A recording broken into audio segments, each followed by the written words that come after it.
Hi అండి, hello, welcome to వస్త్రాలయం saris అండి. ఈరోజు ఒక చినాన్ క్రేప్ శారీ చూద్దామండి. ఇది వచ్చి చినాన్ క్రేప్ అనమాట. డబల్ షేడ్గా వచ్చింది శారీ. నావీ బ్లూకి సంథింగ్ యాష్ అన్నమాట.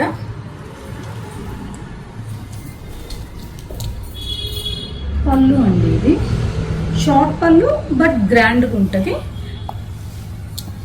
ఇది వచ్చి రంకోట్ డిజైన్ అనమాట. మనకు శారీ అంతా కూడా ఇది బుట్టీనేమో చిన్ని చిన్ని బర్డ్స్ అండి. ఫినిషింగ్ కూడా చాలా బాగా ఇచ్చాడు.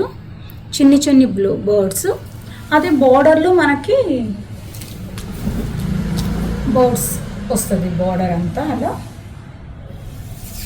శారీ మొత్తం ఇలానే వస్తుందండి. ఫ్యాన్సీగా ఉంటుంది. బార్డరే మనకు బర్డ్స్ అనమాట. బ్లౌజ్ వచ్చి ప్లైన్ వచ్చి విత్ బార్డర్ వస్తుంది. మనకి బార్డర్ అంతా కూడా ఇలా ఫ్యాన్సీగా ఉంటుందండి. శారీకి వస్తుంది, బ్లౌజ్కి వస్తుంది. మరిన్ని కలెక్షన్స్ కోసం వస్త్రాలయం శారీస్ ఫాలో అవ్వండి. స్టోర్ విజిట్ చేయండి, మీకు ఎక్కువ కలెక్షన్ ఉంటుంది. థ్యాంక్ యూ అండి, బాయ్.